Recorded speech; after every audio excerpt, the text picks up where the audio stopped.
Syria. We're against it not because we're pacifist, we're against it not because we don't care about the awful things going on there, we're against it because we think there's some pretty poor thinking going on.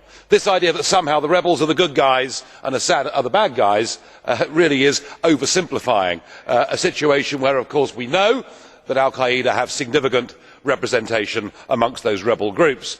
And of course we've seen it all before. An endless series of military adventures over the course of the last 10 to 15 years, one of which, of course, notably in Afghanistan, is still going on and is not achieving any of the original aims. And I was worried when I heard the Americans telling us to begin with it was about punishing Assad, and then within a week it was about regime change, a position that I know the noble Baroness herself supports. We think firing 1,000 cruise missiles in is likely to make an unstable situation even worse than it is now.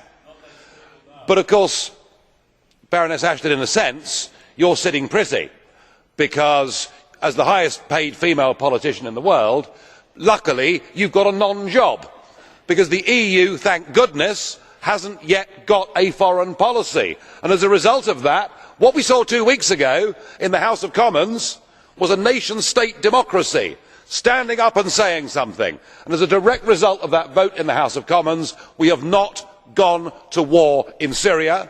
We have entered a period of negotiations, and Assad has a chance to prove to all of us whether he's a good man or a bad man. I don't know how this will play out, but at least, Mr Verhofstadt, there is a chance of peace. And I know that you represent the kind of political class who believe that global influence can only be achieved through bombing. Well, luckily, unlike extreme EU nationalists like yourself, British democracy has proved that through nation-state parliaments, we've actually made people rethink. And Mr Chairman, I have to say, Mr Chairman, that as somebody that has been here now for 14 years, it's very ironic that the view that I used to represent was called extreme, but you can see the extreme militarists now. Thank you. So, I have 2 blue cards. Do you accept it? Ich nehme keine mehr. Bitte. Zu Wort gemeldet ist Herr Tannock mit seiner Frage. Herr Tannock. Mr Farage, Nigel, Mr Farage, over here. You talked about the good guys and the bad guys. It's not about the good guys and the bad guys. You remember well the battlefields of the First World War. You take a great interest in that war, and you remember the horrors of the use of gas. Would you not accept that a red line has been crossed by the Assad regime in using gas against his own people? And if so, what should be done to stop other dictators and despots using it elsewhere, not just against civilians but actually in military conflict? So what would your response be to the use of a weapon of mass destruction? Sit back and do nothing? Danke. The good guys, bad guys story really I take from your own Foreign Secretary and party member William Hague, who of course was urging the international community to arm the rebels, something that struck me, given we know Al Qaeda's involvement, as being total and utter madness. I am cynical and sceptical, as are much of the European public, about who has used those weapons until we get the full report and we get the intelligence right. We went to war in Iraq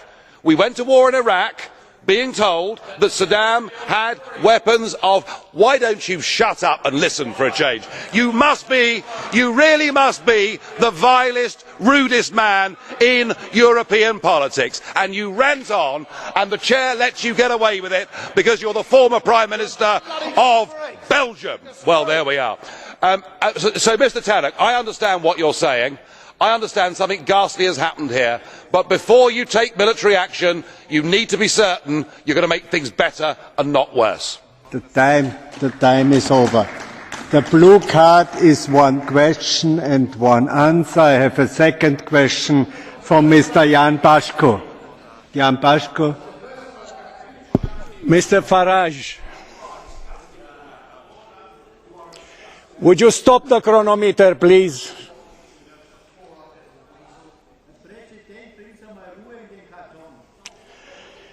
May I address the question? Mr. Farage, I am coming from Romania and maybe living like a pig, as you described the Romanians.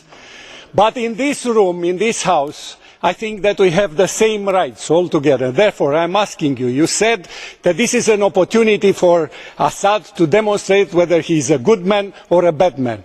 Do you think that 100,000 killed there proves him to be a good man? Because I don't. Do you? Sir, I would say this to you. I have never described the Romanians as living like pigs. What I said was the Romanians treat their Roma minority like pigs. All right, so let's get that absolutely clear. You in your country discriminate against a large group of people in a way we have not seen in Europe since the 1930s. All right? Now look, I am not taking sides in this civil war, but I am saying this, that whether it's through the use of gas or whether it's through the use of other forms of high explosives or bullets, there are terrible things happening in Syria. I understand that and I agree with that. But rushing to war, as we did in Afghanistan, as we did in Iraq, was a mistake. And Mr Cameron tried to bounce us into war, and thank goodness the House of Commons has given us pause for thought. Surely that must be a good thing.